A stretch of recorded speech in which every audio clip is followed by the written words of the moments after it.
Good morning, traders and investors. My name is Roger Scott, and I'm the senior strategist for WealthPress. Today is Tuesday. It's March 8th. It's about 8:07. I'm getting a little bit of a late start today. The market's going to open up at about an hour and 23 minutes.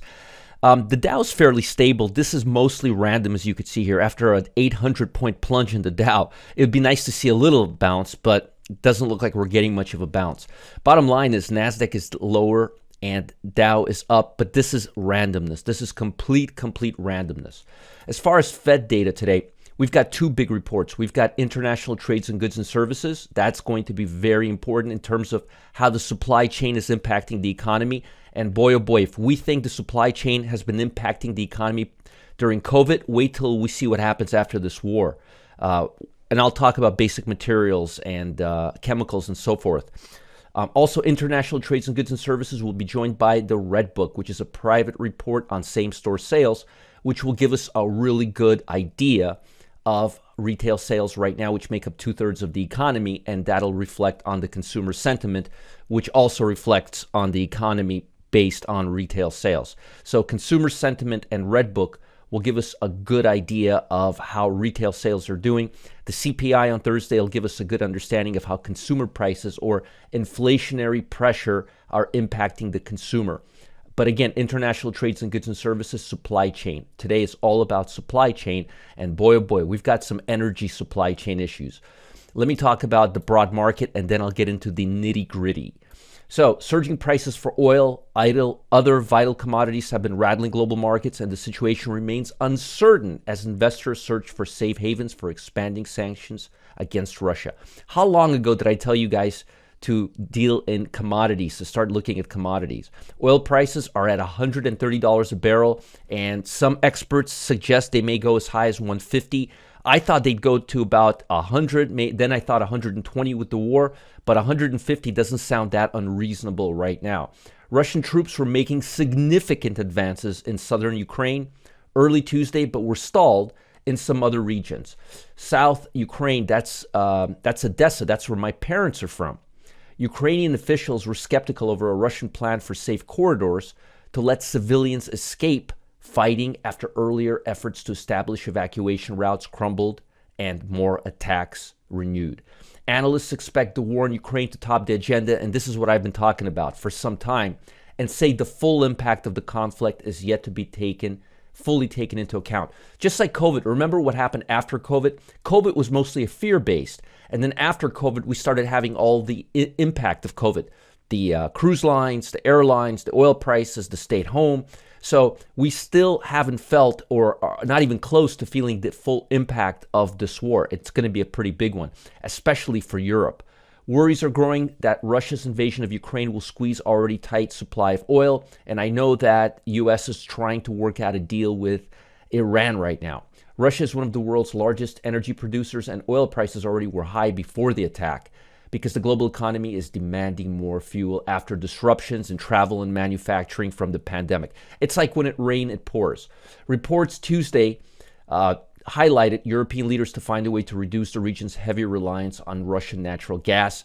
I'm hoping they work something out. Now, gold, a measure of nervousness on Wall Street, jumped over $2,000 an ounce. Now, here's what I've been talking about for a long time. Before this war started, this was jumping up based on COVID, but now it's just going crazy. Look at stocks like Amos, nickel, crucial for batteries and steel, among other vital manufacturing, jumped 43% per metric ton. The exchange suspended trading after the price of the metal contract doubled to over $100,000 a ton. Nickel, phosphate, basic materials are going to be very much in demand. Russia is a key supplier of nickel. It and Ukraine together also supply 13% of the world's titanium, which is also used to make passenger jets, and 30% of palladium. So a lot of the metals. Look at stocks like FCX, they're supplier of some metals. Look at, I'll show you, actually, we'll go through some. We'll go through some right now, as a matter of fact. Let me show you some. Why wait, right? Mosaic right there. That's a metal producer. EOG Resources. Newmont, gold right there. There was one in particular that I wanted to show you.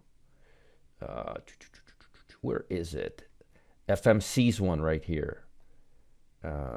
Nucor, that's a metals company right there, and it's in the top. So there's a lot of interest in heavy metals, commodities, gold, all of that. Newport, as you can see here, is Schlumberger, natural gas, all of these. Look at how many energy companies are on here. But we have Mosaic, which is a basic materials company.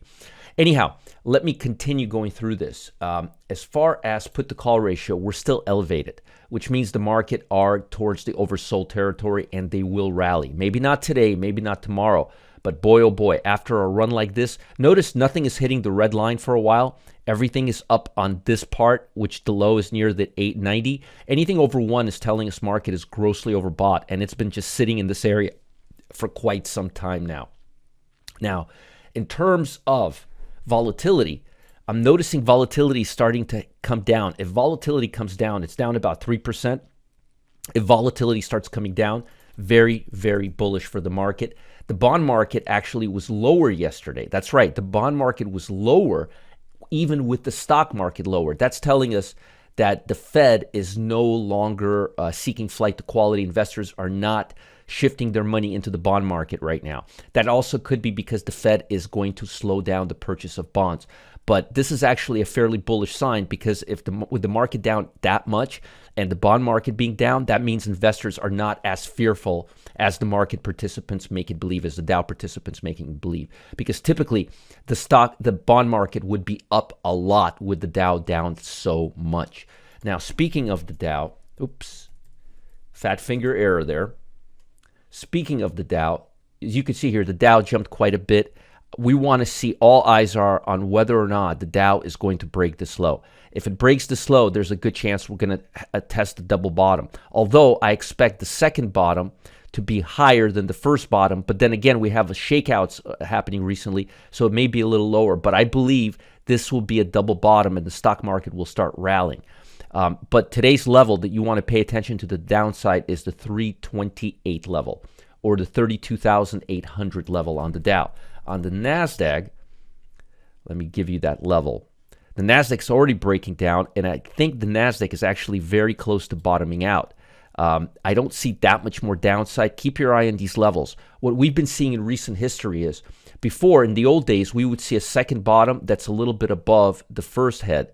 But now markets are algorithmic, so now they're shaking us out all the time by putting stops right near the low levels. So don't be surprised if you saw a little shakeout and then the market start coming up. So don't necessarily believe that the second bottom, weaker than the first one, is significant. As long as the RSI is still diverging, we should be okay. Now, on the S&P, so that level is 322. If we break that level, the odds are we're going to go down. And on the SPY, that level is right here. It's about 418. The level is 418. If we break 418, we're at 420 now. The odds are we're going to hit the bottom. There's a good chance we're going to hit the bottom, and then we're going to start coming up. We need to shake out the weak hands. Now, in terms of sectors, I want to go through some sectors with you. In terms of individual sectors, this is where things get interesting. Now, the number one sector right now is the energy sector. The weakest sector is the communication sector. You see why I follow my 6-month, 3-month, and 1-month cumulative? It works. So the bottom line is we want to focus on energy stocks right now to the long side, and we want to focus on communication services stocks to the downside. So when we do that, we go, look at that. First stock, Oxy Petroleum. That's been the number one stock. And you won't be making too many mistakes by doing MRO or DVN. Let me tell you what my suggestion is. If you're going to buy 100 shares of one, just buy 33 shares of these three. Occidental, Marathon, and Devon, or Apache, or Halliburton. Stick to these right here near the upper end of the range. Buy some Halliburton, buy some Devon, Apache's natural gas. Diversify yourself a little bit beyond amongst these stocks. These are the stocks you want to be in right now. You've got industrial stocks, you've got basic material stocks, you've got energy stocks, you've got natural gas stocks. They're all right here for you. You don't go looking and searching. The low-hanging fruit is right here. Now, the worst stocks, PayPal and Meta. I really do not like Meta right now. That's a communication stock. Not liking it at all. Not liking the stock. And PayPal. Meta, Moderna, and PayPal. Moderna is not a communication stock, but PayPal and Meta, Facebook, no likey right now. Not at all. Let's look at each individual sector, and then I'll let you go.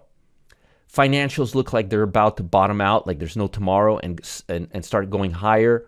Energy looks like it could have a little bit more upside, but again, we're getting up to those nosebleed levels.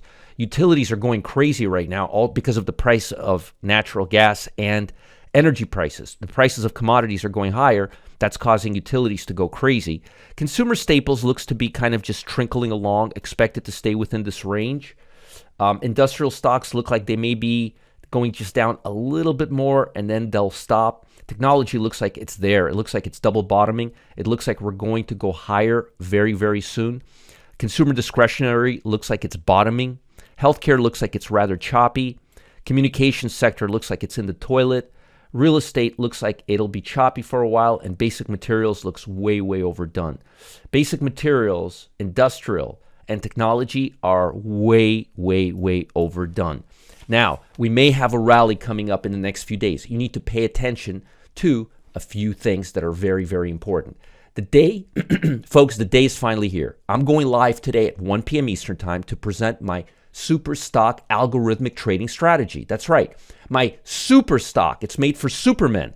Super stock algorithmic trading strategy. I'll go over the secret behind how we've been able to capture 7.86% gain on average every single week. That's including winners and losers. Not 7.86% per year, 7.86% per week on average, including winners and losers. You definitely want to know this. The little known profit trigger that's made our average winner twice the size of the average loser. A major opportunity that I'm taking advantage of in the stock market that everyone can capitalize on right now, and much, much more. Click on the link below. Check it out. It's happening at 1 p.m. today. Do not miss out. 1 p.m. Eastern Time, I'm going to be talking about super stocks. Super stocks, algorithmic trading strategy. You don't want to miss it. Look, Wall Street, 80% of Wall Street's using algorithmic strategies. I've been using them and talking about them for 20-something years now. Isn't it time you start learning about it? 7.86% average on week, including profit and losers. And this is many, many, many, many trades. Follow the link below. It's happening at 1 p.m. Eastern Time today. You don't want to miss out. Tomorrow's video, one long, one short. It's happening. I'll give it to you all in the video. Follow the link below this video on the YouTube channel in Wealth Press YouTube channel. There's a link below this video. Sign up for today's super stock algorithmic trading strategy. Bye, guys. Take it easy. I'll see you soon.